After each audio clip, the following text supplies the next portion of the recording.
Morning students, आज हम पढ़ेंगे science of class 6।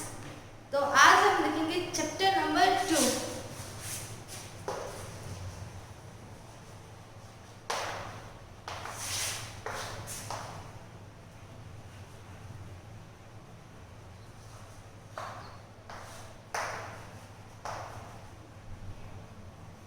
Chapter number 6 का नाम है components of food. First chapter में हमने देखा था फूड कि जैसे फूड हमारा बेसिक नीड है, हमें ग्रोथ के लिए, रिपेयरमेंट ऑफ टिश्यूज के लिए फूड हमारे लिए बहुत ही ज़्यादा नेसेसरी है। Food give us energy to do work and place and other various activities. तो आज हम देखेंगे इसमें कंपोनेंट्स ऑफ फूड। फूड के क्या कंपोनेंट्स है एक हेल्दी लाइफ के लिए। जैसे हम लोग खाना खाते हैं तो हमारी जो डाइट होती है उसके अंदर हमारे फूड में सब तरीके का डाइट्स होनी चाहिए। जैसे कि अगर हम रोज एक ही तरीके का खाना खाएंगे तो उससे क्या हमारी बॉडी में सिर्फ वही जो न्यूट्रिएंट्स है वही रहेंगे, बाकी जो हमें जिसकी नीड होगी वो हम नहीं ले पाएंगे। तो the substances which provide nourishment for growth and the maintenance of our body are called nutrients. जिससे हमें हमारी बॉडी को नरिशमेंट मिलता हो वो होते हैं न्यूट्रिएंट्स। जितने भी हम जैसे आइटम्स खाते हैं उसमें हर किसी में क्या है अलग अलग तरीके के न्यूट्रिएंट्स होते हैं। तो हमें कभी भी एक जैसा खाना नहीं खाना चाहिए, हमें अपनी डाइट में सब लेना चाहिए। जैसे अगर हमें किसी पर्टिकुलर न्यूट्रिएंट्स की कमी आ गई, जैसे कोई भी प्रोटीन की कमी आ सकती है, विटामिन की कमी आ जाए, तो उससे क्या हमें एक पर्टिकुलर डिजीज हो जाता है। इसलिए आपने अक्सर अपने बड़ों से सुना होगा कि आपको ग्रीन वेजिटेबल्स खाने चाहिए, सीरियल्स खाने चाहिए, फ्रूट्स खाने चाहिए, डेयरी प्रोडक्ट्स। तो अपन देखेंगे टाइप ऑफ न्यूट्रिएंट्स। तो हमारे पास कितने 5 तरीके के न्यूट्रिएंट्स हैं जो आपकी बॉडी में नेसेसरी है। जैसे कार्बोहाइड्रेट्स है, fats, proteins, vitamins and minerals. In 5 nutrients के अलावा वाटर एंड रफेज क्या है अपनी बॉडी के लिए सबसे इम्पोर्टेंट। रफेज मीन्स जो आप अपनी फूड में एक्स्ट्रा लेते हैं, जैसे सैलेड है, फ्रूट्स है और एक्सेट्रा। ये जो न्यूट्रिएंट्स होते हैं, जो रफेज हमें एनर्जी देते हैं। तो the study of the role of different nutrients in diet of living organism is called the science of nutrition. इन सब की न्यूट्रिशन के बारे में स्टडी करना होगा, साइंस ऑफ न्यूट्रिशन। तो जो ये हमारे 5 न्यूट्रिएंट्स है carbohydrates, fats, proteins, vitamins and minerals. अभी हम सबसे पहला हमारा टॉपिक क्या है carbohydrates. There are many types of carbohydrates. सबसे जो मेन कार्बोहाइड्रेट जो होता है हमारे फूड में होता है वो होता है ग्लूकोज, स्टार्च एंड शुगर। तो जो कार्बोहाइड्रेट्स है वो क्या सबसे मेजर जो है न्यूट्रिएंट्स है जो हमें बॉडी के लिए चाहिए। इसमें कार्बोहाइड्रेट्स में क्या क्या होता है शुगर और स्टार्च। तो ये हमारा फूड में पाया जाता है। लेकिन ये जो कार्बोहाइड्रेट है क्या कॉम्बिनेशन किसका है कार्बन, हाइड्रोजन एंड ऑक्सीजन। तो जो शुगर है वो क्या सबसे सिंपलेस्ट कार्बोहाइड्रेट है और जो स्टार्च है वो क्या कॉम्प्लेक्स है। जैसे शुगर के बहुत सारे मॉलिक्यूल्स मिलके एक स्टार्च बनाते हैं।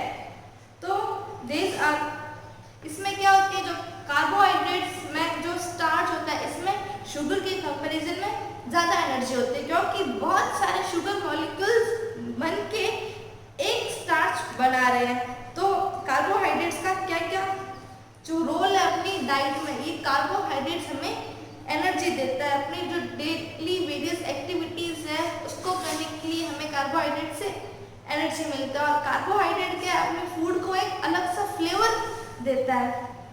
Carbohydrates are important for the जो अपने जो ब्रेन की करेक्ट वर्किंग के लिए, ब्रेन है, हार्ट है, डाइजेस्टिव सिस्टम और नर्वस सिस्टम के लिए कार्बोहाइड्रेट बहुत ही ज़्यादा ज़रूरी है। कार्बोहाइड्रेट्स अगर डेफिशिएंसी अगर मान लेते हैं कि हमारी बॉडी में कार्बोहाइड्रेट की डेफिशिएंसी आ जाती है तो क्या होगा, जिससे हमें हमारी जो डेली लाइफ में हमें 2200 से 2500 तक की कैलोरीज हमें चाहिए। उसमें से ज़्यादा कैलोरीज आती किससे कार्बोहाइड्रेट से आती है। तो आपको जो है रोज़ का 320 ग्राम ऑफ सीरियल्स खाना बहुत ही ज़रूरी है। उसके अलावा जैसे राइस है, व्हीट है, इसमें भी कार्बोहाइड्रेट होता है। कुछ है जैसे pearl, millet, finger millet and maize, ये भी कार्बोहाइड्रेट का ही सोर्स है। जो कुछ फैमिली जैसे विलेज में रहती है वो क्या करती है, ज़्यादा यही चीज़ें ज़्यादा खाते हैं, उसी चीज़ों पर वो ज़्यादा ध्यान देते हैं, जैसे वीट है, राइस है और अदर सीरियल्स। ये हैवी इनके लिए बहुत हेल्दी होता है। They also have more proteins, minerals and fibres in them. इनमें प्रोटीन्स, मिनरल और फाइबर्स भी होते हैं। So whatever meal preferences में बी वीट इनफ। आप भले कुछ भी खाना खाओ, उसमें अगर एडिकेट अमाउंट ऑफ कार्बोहाइड्रेट होना ज़रूरी है। जो डाइट जिसमें आपको जो आप खाना खा रहे हो अगर वो आपको 2200 से कम कैलोरी देता है, इसका मतलब जो वो फूड क्या है, उस फूड में कार्बोहाइड्रेट्स की कमी है। तो ये जो अगर आपकी बॉडी में कार्बोहाइड्रेट की कमी हो जाएगी तो आपकी बॉडी में क्या आ जाएगी, वीकनेस आ जाएगी, आप में एनर्जी नहीं रहेगी कुछ भी काम करने की। तो कार्बोहाइड्रेट क्या है हमारी बॉडी के लिए बहुत ही नेसेसरी है। सेकेंड है फैट्स। फैट से भी हमें क्या आती है, एनर्जी आती है। सोर्स है एनर्जी का, ज़्यादा एनर्जी के लिए क्या चाहिए, fat. Like carbohydrate fat such as, जैसे कि कार को चलने के लिए क्या चाहिए, फ्यूल चाहिए, petrol.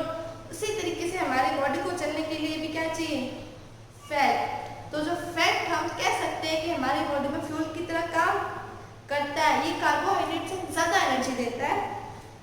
The amount of fat we needs depend upon our ages. सबको जितना फैट चाहिए अपनी बॉडी के अंदर उनकी एज के अकॉर्डिंग डिसाइड होता है कि उन्हें कितना फैट चाहिए। लेबरर्स एंड स्पोर्ट्स, जो लेबर और स्पोर्ट पर्सन होते हैं उन्हें भी क्या ज़्यादा एनर्जी चाहिए काम करने के लिए, इसीलिए क्या है उन्हें ज़्यादा फैट लेना होगा अपनी बॉडी में। Role of fats in our diet, हमारी डाइट में फैट का क्या रोल है। फैट क्या है, कंसंट्रेटेड सोर्स है, मतलब कि अगर ये थोड़ा सा भी होगा ना तो भी ये बहुत ही ज़्यादा हमें एनर्जी देगा। इसका थोड़ी सी मात्रा भी हमें इतनी एनर्जी देता है, तो हम कह सकते हैं कंसंट्रेट सोर्स है एनर्जी का। फैट प्रोवाइड्स अस, ये कोल्ड के अगेंस्ट एक इंसुलेशन बनाता है, इससे हमें कोल्ड थोड़ी नहीं लगती। Fat protect our delicate organs from being injured, जिससे कुछ डेलिकेट ऑर्गन होते हैं उनको इंजर होने से भी ये बचाता है। D, fat carry essential fatty acids, fat के अंदर फैटी एसिड्स होता है और फैट सोल्यूबल विटामिन्स भी होते हैं इसके अंदर। फैट एड्स, ये हमें फूड में फ्लेवर ऐड करते हैं। जैसे अपन कहते हैं ना कि कोई इंसान मोटा होता है कि ये तो मोटी चमड़ी का है, इसको क्या ठंड नहीं लगती, तो जो मोटा होता है उसके अंदर भी क्या होता है, फैट होता है।